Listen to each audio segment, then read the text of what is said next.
And then you will see the pause. Gotcha. That's when you go into closed session, and then it'll turn into a play button when you're ready to go back into open. And how do I know if someone's waiting to get in? A It'll blue thing will come up. Hang up. Okay. Yep. Gotcha. Okay, remind him to shut it off for closed session. Yeah.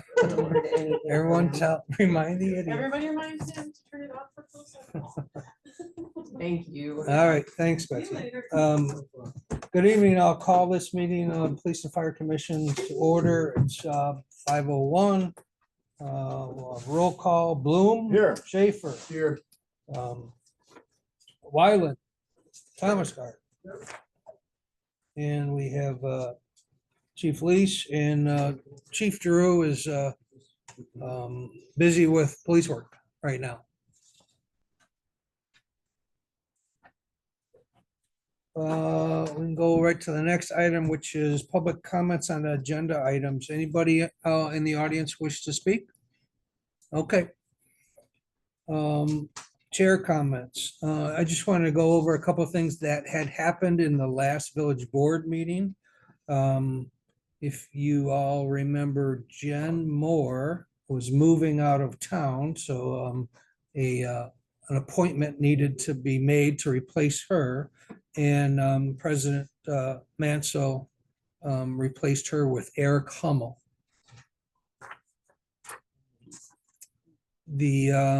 Also during that board meeting, our firefighters, John Jansen and Michael Kohler, were ceremoniously sworn in, and it was nice to see that.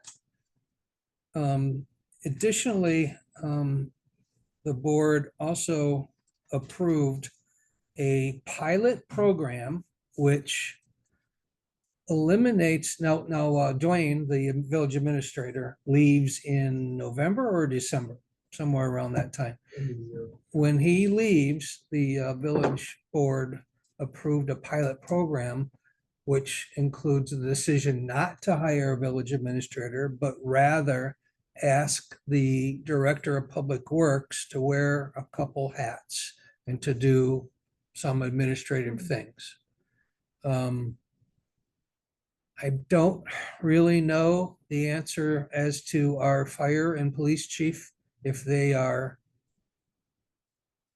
I guess I was told that they will now be reporting to public safety trustees, like all four of them. Is that your understanding, chief? I'm not told anything. Okay. That is what they discussed that's what they discussed in the meeting. I'm not thrilled about it. I think chain of command is something that needs to be set, but you know, it's November, December, some change will be coming regarding that. And that's final? They approved the pilot program, so the pilot program is just kind of a, let's see how this goes. It's what they seem to say. So. At any rate, that's what's going on with the village board. We did receive some correspondence, and that was a official resignation from our police chief. He want to say the date was February 20, what? 14th, something like that. And although with I don't have it printed. although with vacation and time due, it's very likely he'll be leaving earlier. 14th is going to take him through April officially, I guess is what it is. Anyway, what I explained to the village board that Police and Fire Commission would like 30 days to advertise for that position, and then an additional 60 days to vet candidates and conduct interviews and have background checks conducted and set up assessment center type processes. I keep pushing for the two things that we need to begin that, and that is a start date approved by the village board and a salary range window. Despite it, I've asked several times and we're still waiting. It's gonna go to Public Safety Committee for those questions to be discussed. And but I made it clear, really, October 1st is we need that information by October 1st so we can start advertising for a new chief. That's our plan and we're gonna stick to it.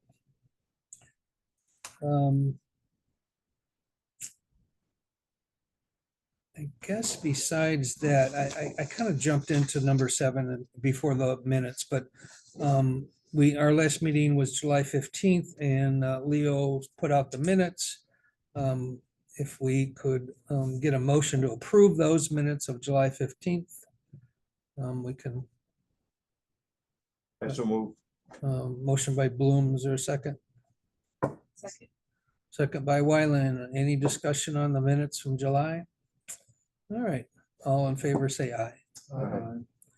So getting back to the village board direction, we asked again for the salary range. They have modified the police chief's job description and that will assist us in our advertisement portion of it. Initially, the description included the school resource officer position to be performed by the police chief. We advised against that. Now the SRO part was taken out of the police chief's job description, but rather put in there that he shall oversee that program. So he will assign whatever staff he has that, I think currently, I think it's divided among several officers anyway. So anyway, that's the job description is available for us to move forward and we can use as a template for our advertisement of the position. If you all haven't heard, the 4th officer has pretty much been cut from the budget. So that's not going to happen.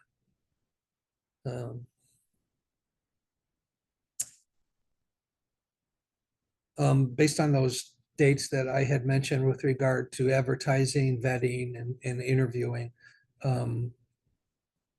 our goal is to be done with that by the end of December. And then we had recommended to the Public Safety Committee that the new positions start with the police chief so there can be some overlap. And we wanted that to be January 2nd, but no later than January 15th-ish. So there'd be a minimum a month of overlap. There's a lot of, there's some reporting administrative statistics. They have to go to the state as well as grant issues. And then that timing may assist the new chief with assistance with performing their presence. Usually they go to public safety meetings. Sometimes they'll go to FHR meetings.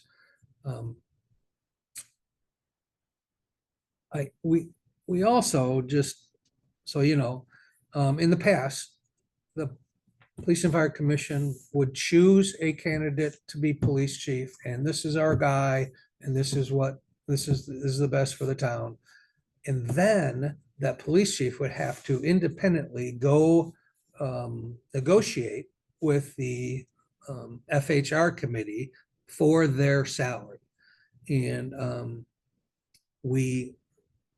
a couple of us expressed at the board meeting that that's not the best idea, and that if you establish a window of salary, there should be, whether it's the FHR chairman or the village president, they should be able to sit down with the candidate and negotiate that. You shouldn't have to come in here and negotiate a salary after you've gone through hoops with the Police and Fire Commission. So that was received, they listened to that. So we'll see how that goes. Fire chief, you got a couple of updates for us? A couple of things. I'm gonna let Lieutenant Nelson go first. He's got our cadet program. He's been working on that in hand with the school and with Officer Abbott and Chief Drew. So I'll let him present what we have on that so far and what our plan is on moving forward. All right, so we have been discussing, kicking around the idea of having a cadet program for the Port Everett Fire Department. We have a relatively successful one going in Wisconsin Rapids at the fire department as well. So this is a very closely modeled plan to that. Obviously, it's within our realm to be able to adjust to whatever needs we see fit for our village and make it, accommodating that way. Basically, kind of opening it up to anybody that is from a freshman to a senior in high school. That's going to open up some potential scholarship or open up some grant money funding for them to be able to basically get their foot in the door somewhere, get college education when the time is right, because once you turn 17, you can start taking your EMT basic or your firefighter 1, not to be able to certify to you turn 18 or go through national registry till you turn 18. But that really sets somebody forward, as far as being able to maybe pursue that career once they get into college or to tech school. And that's really what this is geared around. Obviously, we have a interest in building our own staff that way, as far as recruitment, and given that possibility that we can maybe keep some of these kids that decide to go into the workforce, stay local, stay home, go to tech school, but they're living with mom and dad right in the village, that can still participate and be active members once they are of age and once they pass the proper certification levels. So what we had worked out now between the school system, Port Everett PD and us is a actual club that's going to be run through the school along the same similar parameters, except this is going to be more educational oriented in the school. This will be time where we spend in the school with the students that want to participate. It's going to be a club with that's going to touch on each one of the 3 disciplines of public safety, which then we be able to dive in each category separately. Someone will be there twice a month to corral the kids, get them in a class, be able to teach them like CPR, police related things, fire related things, and then be able to maybe utilize them for special events that may take place in the village. Like we had a bike rodeo that has since passed away, looking to possibly revive that again at some point. Could be helping with crossing guard duties, things of that nature. We spent about an hour and a half this afternoon actually discussing a lot of that outline.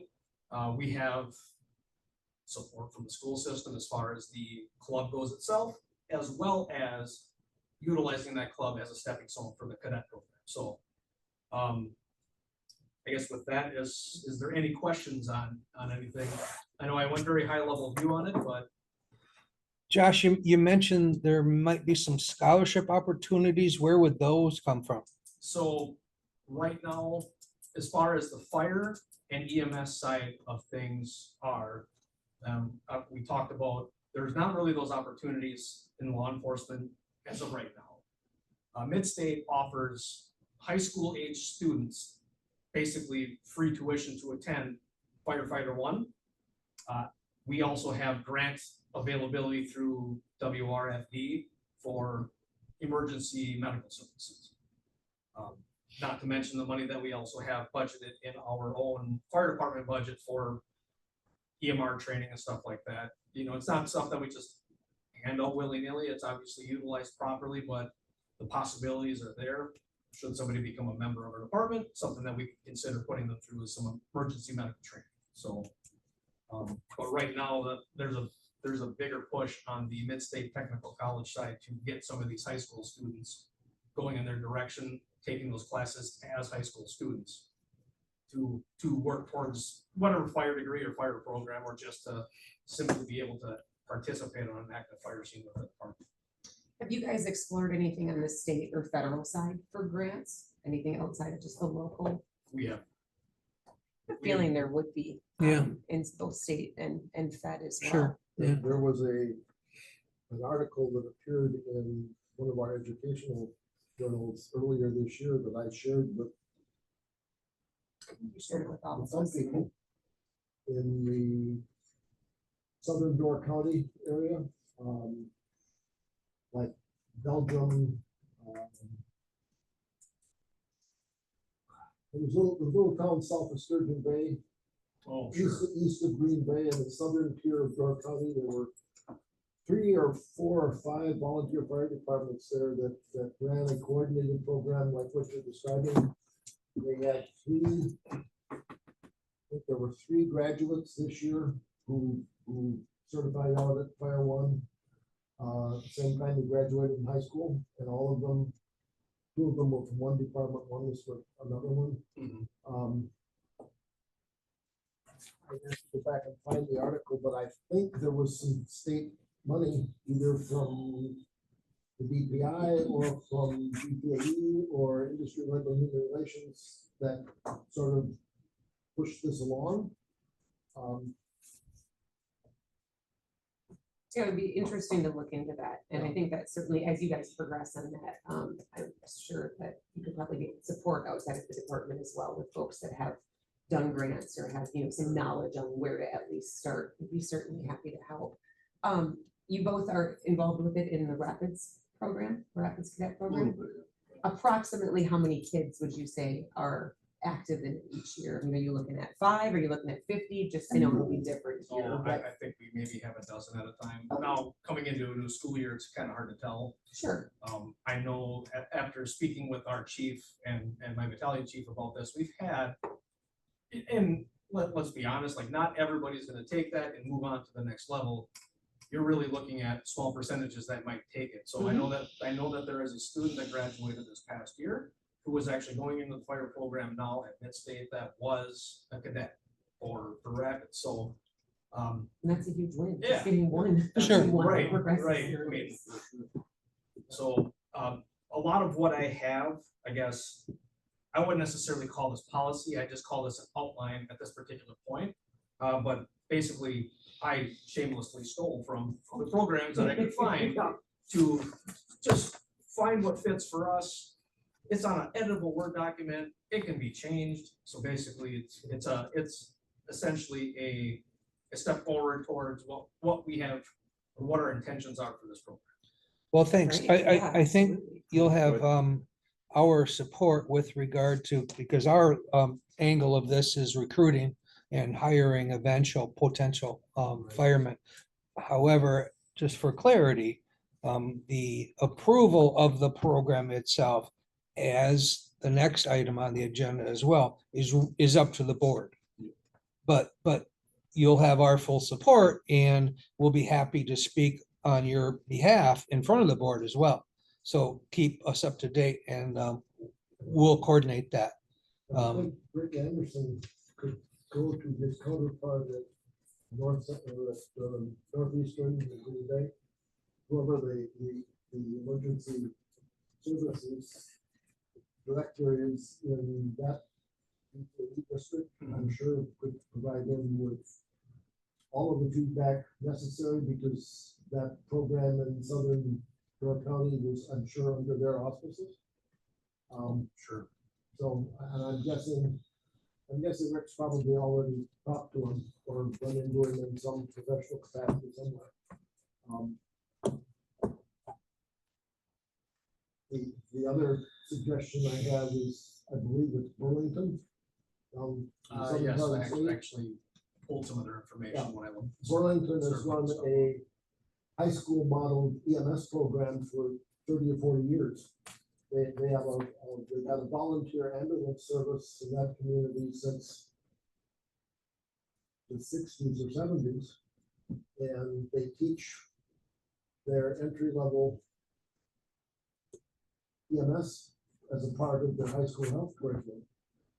And they've ended up with, they presented at the school board's convention a couple of years ago, had their ambulance, had their people there. Over the course of the tenure of their program, some of these high school kids have gone on into health careers or EMS careers, a couple of them doctors, several RNs. A number of them have pursued other professional lives, but everything as volunteers in the town, serving the community, providing emergency medical service. So that's these very successful programs do exist. They are around. We're hoping that this will We go just that have we direction. have to find it. Thanks very much, Lieutenant. Officer Abbott, you have anything to add to that particular program? Okay. Emergency medical responder position that you're considering, Chief? Yeah, so I put together a job description, and the reason I did this was because we are the only department around that doesn't have it. And I would like to try to obviously bolster our membership even more. If you look at our numbers, we're heavily much more into EMS than we are fire. Right. When you say it doesn't have it, could you explain it? You mean We don't have. separate from firefighting? Correct. Yeah. In order to be part of the Port Fire Department right now, you have to have fire and EMS. This would be to where we could have people who are just EMS people, just to do first responder stuff. Now, that would also give us, say we get a structure fire in the village or any of our areas, we don't have to rely on outside agencies such as, say, Saratoga. They're busy on their stuff. We don't have to rely on them for rehab for our guys who are going into the building. We can have our own first responder group there to assist the ambulance when they get there. I mean, it only makes sense to have this as another item, I guess, or another position on the department. So I just did a job description of it, thought I'd bring it here, let you guys take a gander through it.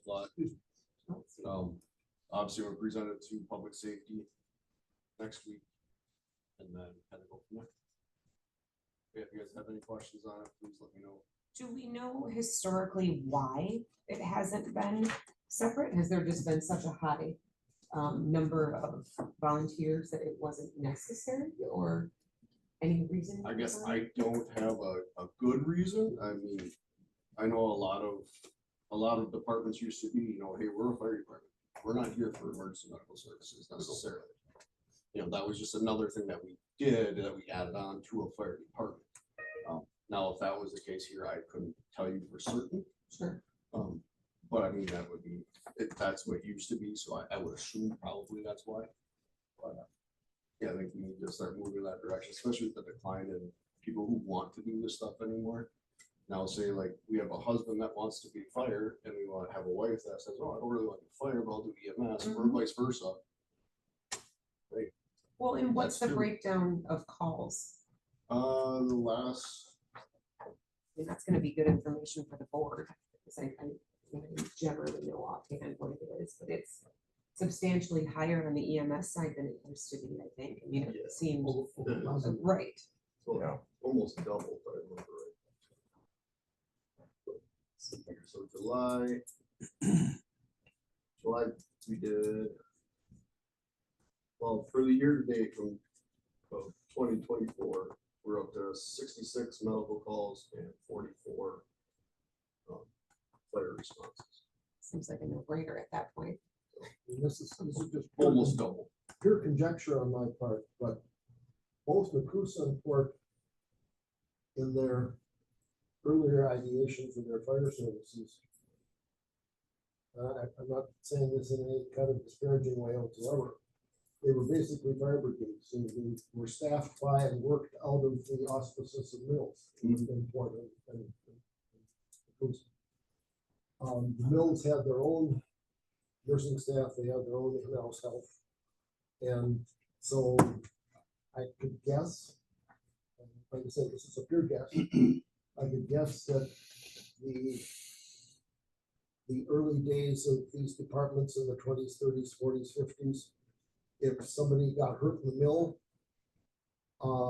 where the vast majority of the staffing of those departments came from, they were dealt with by the first responders, the nursing staff, the medical staff, and the mill.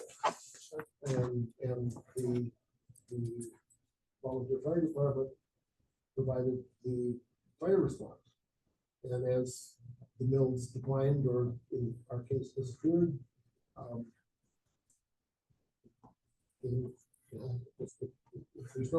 there was no culture of having those two together in this community. Well, I mean, Nakusa ran their emergency medical service the same way. They had two distinct organizations. You could belong to both, but you could work ambulance in Nakusa and not be a part of the fire department. At least when I worked there. Chief, Maybe that changed the last 10, 15 years, but I don't think it did prior to the Nakusa ambulance departure a couple of years ago. Chief, I'm wondering, you say almost all departments have some type of first responder program. Obviously, Rapids has a higher level paramedic level, Yeah. but I'm you talking about just you like- indicate in your draft that you want your first responders to be certified EMR license and professional rescuer level CPR. Yep. So is that common among many volunteer departments as to the minimum required educational certificates for first responders? Yes. Are you mirroring a lot of what we're Yep. seeing? Yeah, Okay. basically, this came from the Nakusa. Okay, I changed a few things to kind of tailor to our department, but Okay. most of it's from the Nakusa. In order to get your emergency medical responder or first responder license in the state, you have to have CPR. That's not an option. but there's a different level of CPR Well, than the there's- ones that I can take. Correct for you, but you're not a medical. Once you get that EMR licensure, Yep, you are considered a medical professional in the state of Wisconsin. in the CPR class for that is a Is little different bit than- different. Yep, and for like a layperson CPR, as they call it. Okay, one more quick question. Our current first responder staff, Mhm. do they have both these certifications? Well, Okay, so that's your minimum. correct. So you come onto the job, this sole new position you'd like to create, you're coming on with these already. Correct. Okay, You can't practice EMS in the state of Wisconsin without being licensed at some level. You have to. so you these have to- two in particular. Yep, so you have to have your EMR certification, and then you have to do what's called a local credentialing agreement with our fire department. Otherwise, you're not recognized in the state as being able to provide EMS services with our. Okay, one last quick question, sorry. With your max employee at 30, I believe, Yes. and I think we're at 15 or 16 now. Yep. Do you have any concerns with that balance if you switch over and Yeah, I'll and- have to really pay attention, but I do have a max of 12 first responders that I can. You carry do? on the Okay. roster. all right, So that'll kind of help balance that out for me as well.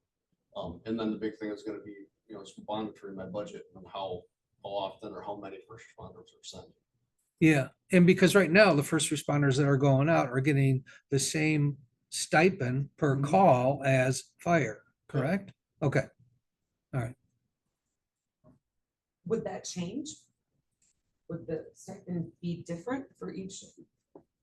Probably not. I wouldn't I wouldn't think want so. to change it because it just, then you're creating a whole different, Agreed. a whole confusion. I would like to just keep it the same for everybody across the board. Obviously, we get a lot more medical calls than fire, but I think it's well worth it. And it's just an attractive too to get people. in. Sure. all right. Well, good luck with the board. I think we would support it. Good luck with the board on your proposal. Police Chief Monthly Report. Officer Abbott, you have anything for us on behalf of Chief Drew? Okay. All right. Our other thing on our agenda is to go into closed session, and it's to review a firefighter applicant we received. After that, we'll come out and take action on whether that applicant should go further in the process or not. But that's about the essence of the rest of our meeting, folks. When we go to closed session, it's just, we'll, if you guys want to hang out, we can go in the back room and do it then, but it's up to you guys. Yeah. Thanks for stopping by to our meeting. Good to have you. Thank you. Don't forget to come out of. Yeah, so can we have a motion to go into closed session? So moved. I second it. Any discussion? All in favor, say aye. Aye.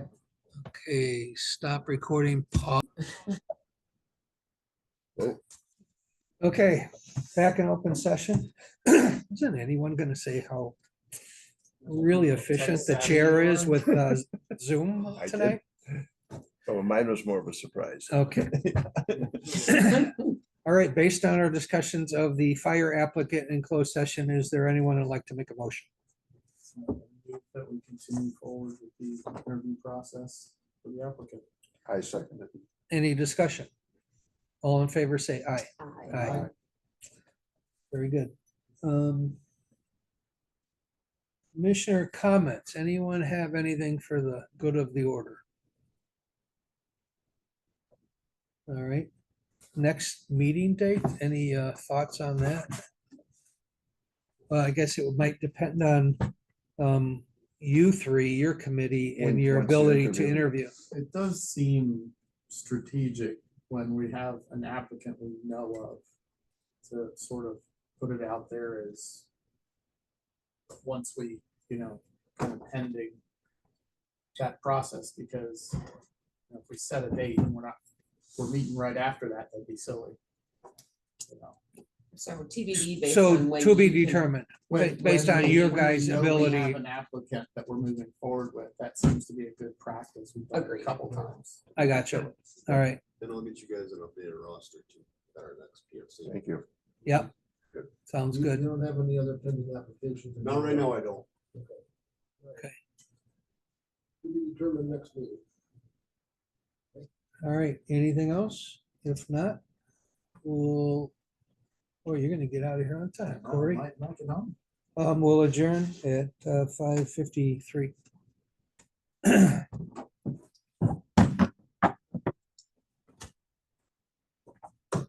No, you don't motion adjournment, actually. Not if you've completed the agenda. Thanks, guys.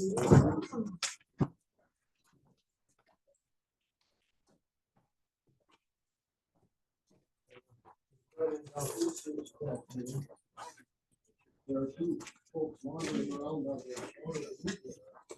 What's that? There are two folks wandering around down the